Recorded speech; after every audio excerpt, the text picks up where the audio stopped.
everybody, and welcome once again to another edition of Real Shame, a show where we talk about our list of movie blind spots. My name is Andy. And I'm Adam. And we're done with Halloween officially. We're done. We're done with the month of October, although technically we're filming this in October. But it'll air in November. But we're going to go back to our regular format. So when we talk about movies, all bets are off. We're going to spoil them because they're old movies. I mean, unless we do a movie like when we did Invisible Man 2020 or when we did Onward, we won't spoil those necessarily. But we're going to spoil these older movies, so there is no division between we're going to talk about general stuff and then, hey, now it's the spoiler time. It's all spoilers, potentially. It felt like we did that Onward review like 3 years ago. Yeah, I know. Well, 2020 has been kind of a beatdown for everybody because of everything that's going on. But so just fair warning, since we are back to our regular formats, before we get to today's movie, which is...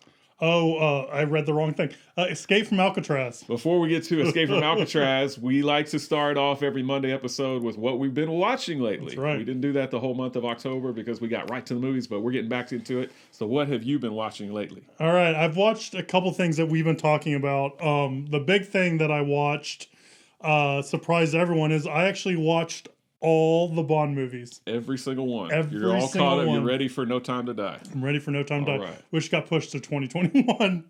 It could get pushed later. Who knows? Good. So yeah, we've been talking about this, but I actually watched all the Bond movies. Prior to this, I've only seen from the Pierce Brosnan era forward. Right. So that's all Pierce Brosnan's movies and Daniel Craig's movies. So there's a big gap, and I ended up watching all of them.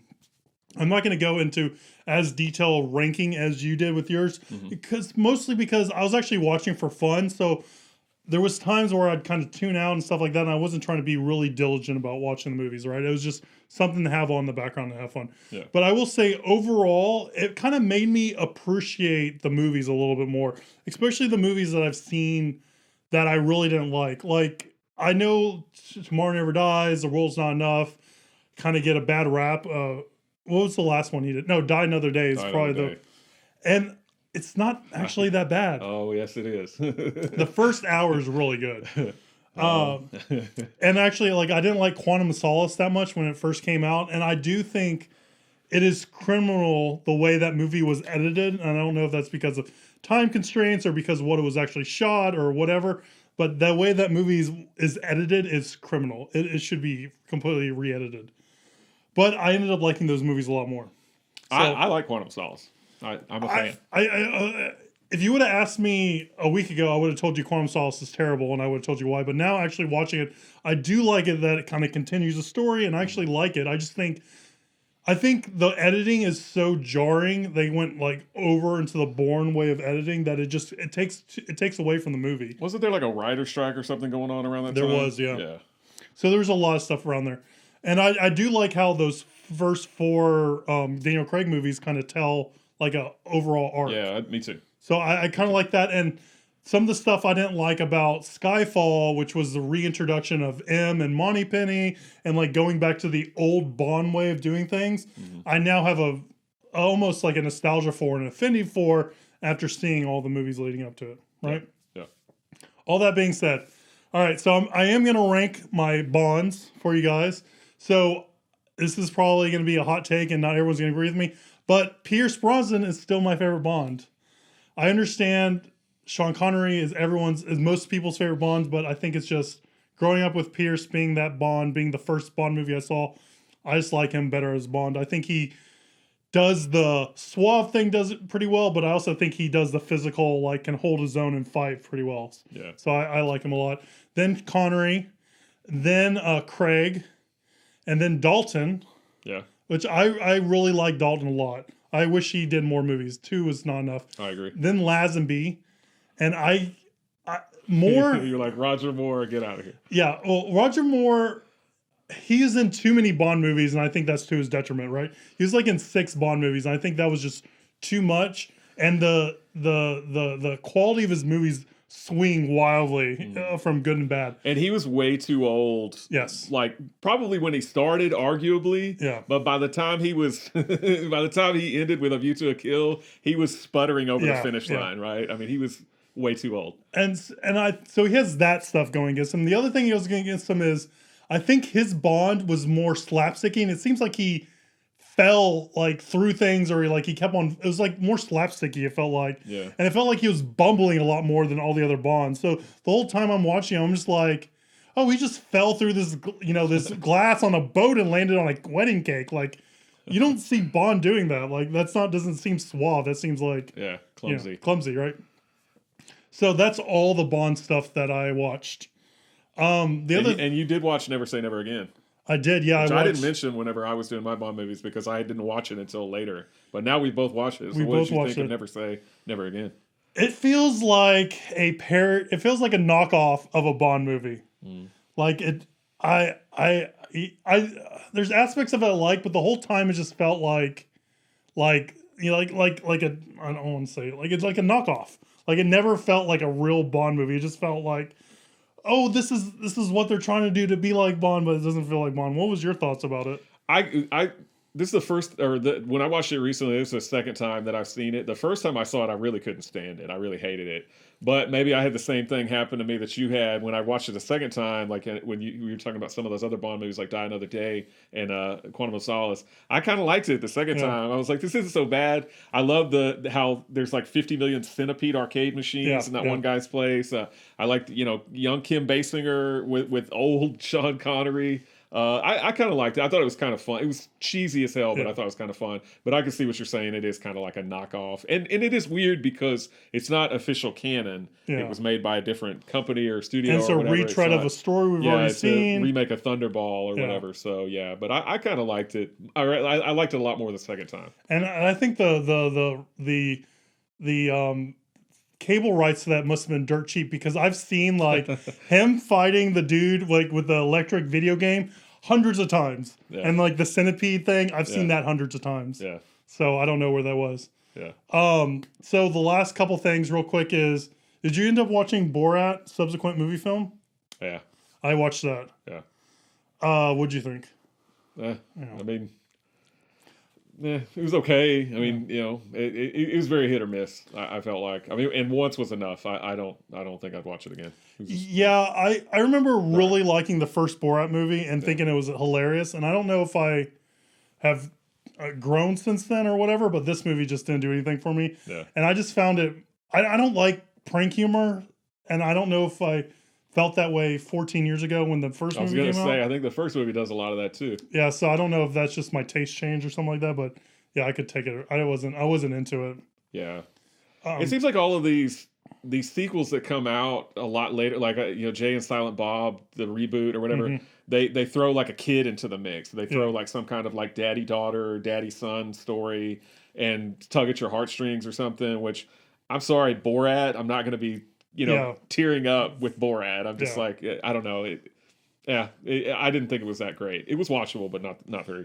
From what I've read, a lot it worked for a lot of critics, but yeah, for me, it's not just. I didn't need it.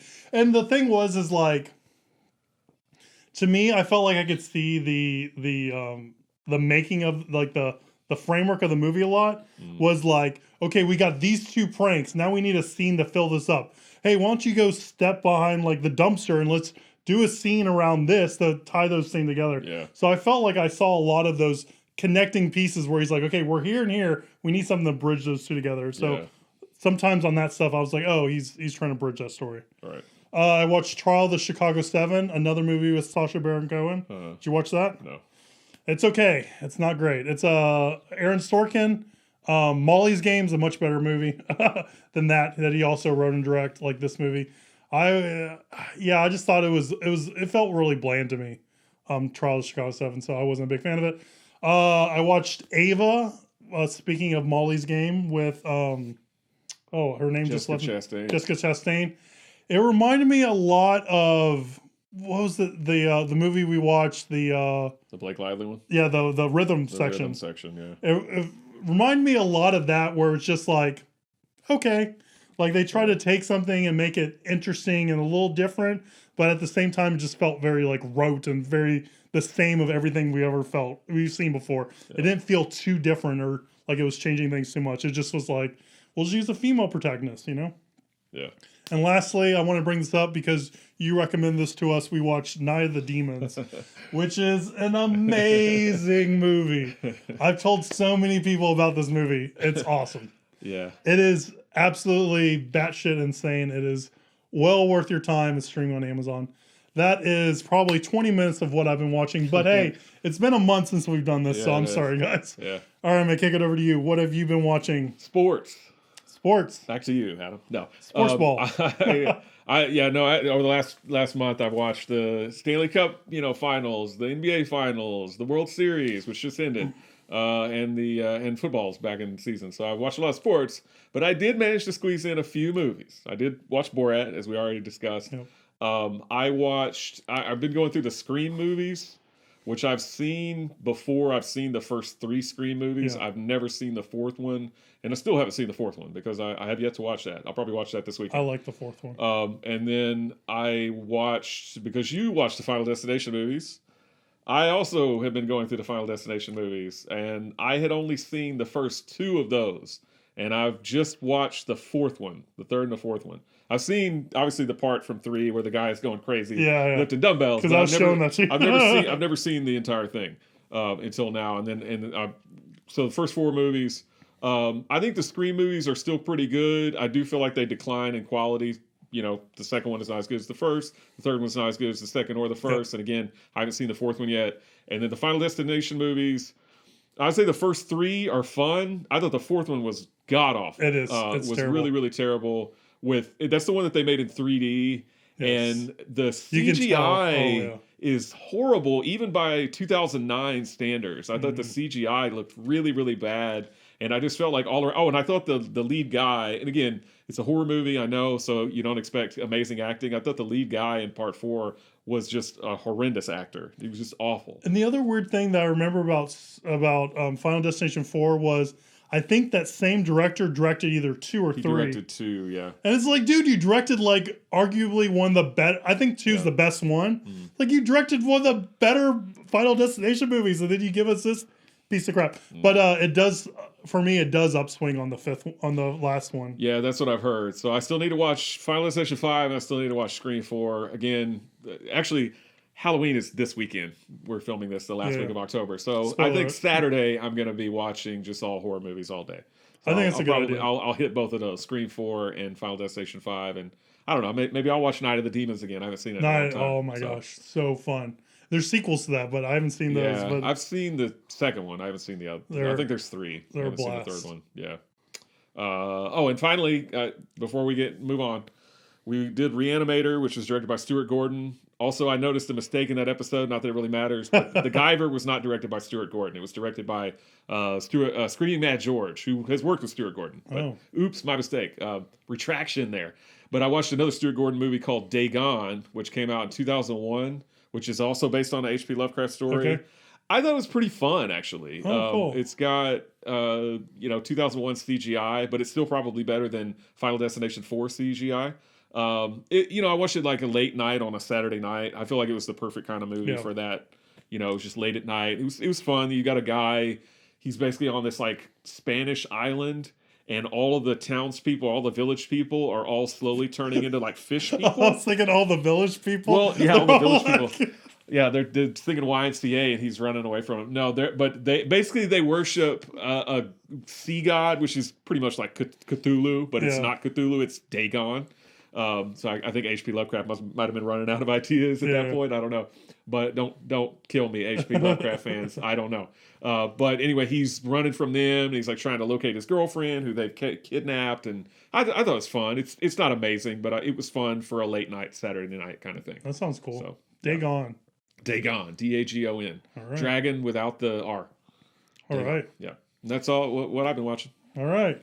Well, let's get into our review of Escape from Alcatraz. Burglary, armed robbery, grand larceny. You've escaped from quite a few prisons, haven't you? That's why you're here. Alcatraz was built to keep all the rotten eggs in one basket. I was specially chosen to make sure that the stink from the basket does not escape. The since I've been warden, a few people have tried to escape. Most of them have been recaptured. Those that haven't have been killed or drowned in the bay. No one has ever escaped from Alcatraz. So Escape from Alcatraz came out in 1979. It's directed by Don Siegel and Richard Truggle. Clint Eastwood is Frank Morris in this based on true life story of an escape from the most secure and thought unescapable prison in the world, Alcatraz. So this is a movie that both of us haven't seen, but it was from your list. Mm-hmm. So since it was from your list, what did you know about the movie going into it, and what did you think of the movie? This is a movie that I've probably seen 75% of in bits and pieces on television because they used to show it on TV. They probably still show it on TV all the time. This is the kind of movie that like Spike TV or something would be like movies for guys who like movies. Yeah, it's like macho movies. FHM presents. Yeah, exactly. Escape from Alcatraz or whatever. So I know, I've probably seen a lot of it. Again, on the television, so probably heavily edited or whatever. And I've never sat down and watched it all the way straight through until now. Until I made you. Until you made me. No. Well, I mean, I did add it to my list, and I did want to see it, and I have seen it. And I just thought it was okay. Like, I was pretty underwhelmed by it, honestly. And maybe that is just a product of me having seen a bunch of bits and pieces of it over the years and knowing that it's like one of these like, it's if you like movies, dude, you're going to like this movie. But this is one badass guy. Yeah, I thought it was all right. But before I elaborate, what was your take on it? Well, I will say that you are not wrong. I've not seen anything about this movie before. I did tell my mom I was watching and she said it was a good movie. Yeah. And I thought the movie was okay. Yeah. I thought it was good, not great. I think for me, I don't think Clint Eastwood brings a lot to the role. Uh-huh. I don't think they ask a lot of him. I think they kind of looked at him in the Man with No Name trilogy. And they're like, yeah, this is what we want. We want some guy that kind of mugs and grimaces at the camera, doesn't say a whole lot. And that's what we want out of you. And that's kind of what he brings. Yeah, I agree 100%. I think you think of like escape movies and like we watched The Great Escape. And then there's movies like Shawshank Redemption and all that kind of stuff. And this one just, I think for me, at the end of the day, they try to do too much. Like they try to show too much. Like they show him entering the prison and then eventually escaping from the prison and stuff like that. And I think if they just focused on maybe just the escape and stuff like that, it would have been a lot better. It would have been more thrilling because I only think there was like really one thrilling part in it. And I'll throw it over to you before I elaborate on that. But I do think there's like one thrilling part and the rest of it just kind of okay. And the one thing that kind of really stuck out to me, I think I put this in my notes, is when he was walking the grounds and meeting all these different prisoners that are out there, like I think like one of them was Doc and all that stuff, they sounded like NPCs from like Skyrim or something like that. Because the guy's like... It's like a video game. Yes, because they're like, oh, I don't see those seagulls here anymore. Remember seagulls? And it's just like, okay, that's like the most random thing. But these guys are just like, you know what I mean? Just so it smells like you just walk up to... Well, I've been drinking again. Yeah, you walk up to Prisoner X and he's like, it's almost 30 years till I get out. It's like, okay. Like they're trying to like fill out this world with these prisoners that just say random lines. So that was the one thing that I was like, oh, okay. That is funny. Yeah, so I agree with you about Clint Eastwood. And so Clint Eastwood, let's just get this, straight. Let's get it straight here. I don't think anybody has ever looked at Clint Eastwood and thought, man, this guy is as good an actor as Anthony Hopkins or something like that. I mean, he is a movie tough guy. That's what just like we have movie tough guys now like The Rock or Vin Diesel or whatever, that again, not saying they're terrible actors, but they are mainly paid to be tough guys. They're mainly paid. I think, now that Clint Eastwood has gotten older, he does have a little more dramatic range. I mean, he's great, in Unforgiven and, Gran Torino, The Mule, stuff like that, whatever. He's fine. And he's fine in this movie. There's nothing wrong with his performance. But you're right. He doesn't have much of a character. He's just a tough-looking guy who doesn't talk much. And I felt like that hurt the movie a lot because when I'm watching a prison movie about guys that want to escape, and you mentioned The Great Escape, and that's a great example, I felt like I got to know those characters a lot more. Yeah, You get to yeah. know the Cooler King. You get to know the James Garner character, James Coburn. I was about to say Charles Coburn. James Coburn. I don't know where I Yeah, had James Charles. Coburn was awesome in it. All these Charles Bronson. That's why I was about to say Charles. Yeah. Charles Bronson. All those guys. I felt like I got to know those guys more. Clint Eastwood. But when the movie was over, I felt like I knew nothing about him.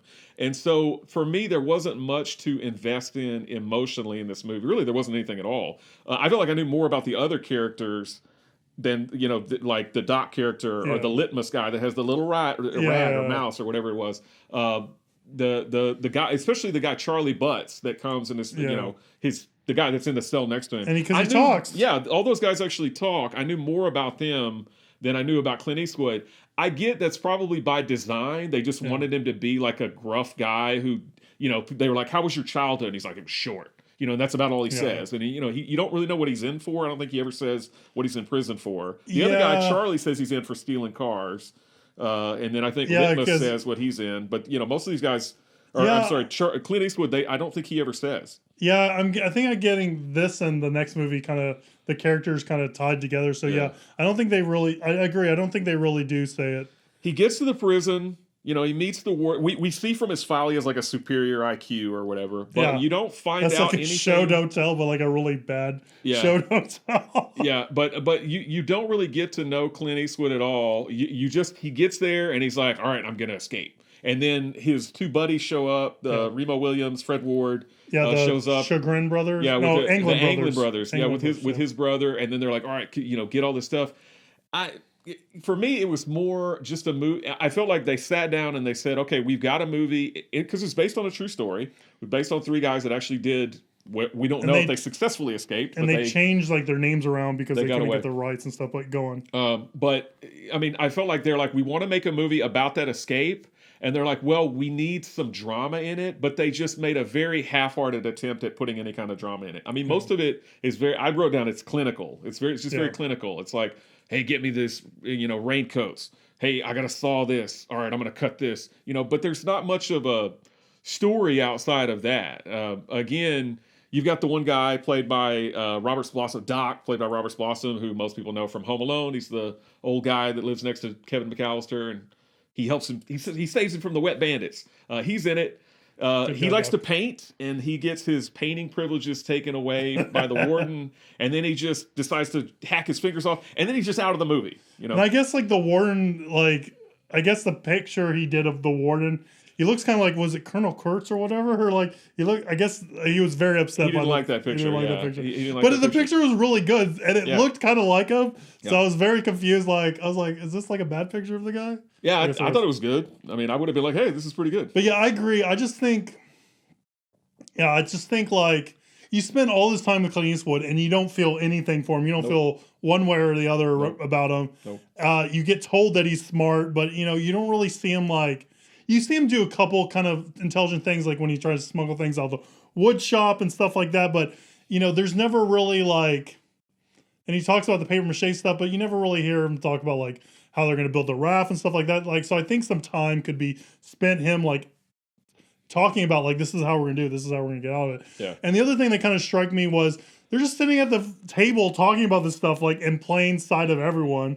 And I guess one guy was looking at him. He goes, "Mind your own business," or whatever. The guy's like, "Okay." Yeah, I don't think I'd be talking about it at the cafeteria table or whatever. Yes. But I guess they didn't have much of a chance otherwise. I don't know. But yeah, I mean, it's very middle of the road. This movie's very middle of the road. Just like you said, it's just okay. It's not amazing. I doubt I'll watch this again unless somebody is just, one of my buddies or something is just dying to see it and wants me to watch it with them.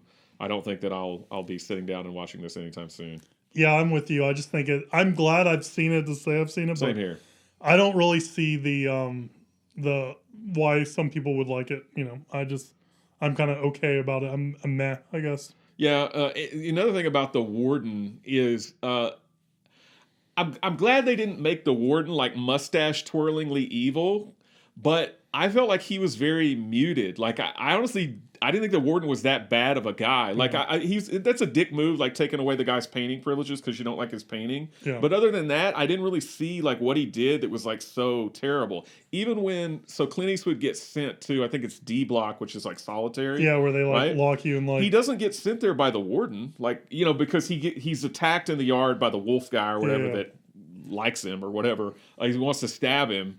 And, he fends him off, and they send both of them to solitary, and Clint Eastwood is like, hey, he attacked me, but it's one of the guards. It's like, no, you got to go to solitary. Yeah. It would be different if it was the warden out there that's like, no, you go or whatever. Then you'd be like, oh, I really hate this guy. You can have like the guards be like, oh, he didn't start anything. Why are you trying to put him in D block? Right. The warden's like, no, I want to put him in D block. It makes the warden more sinister, but I felt like the warden...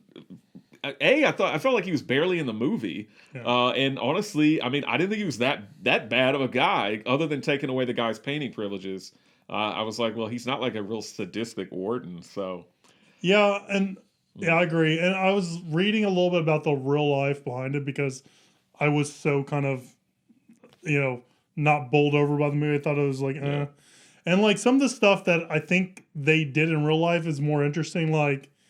In this movie, he steals the nail file, and that's what he uses to chip through the wall. But in reality, he uses a spoon.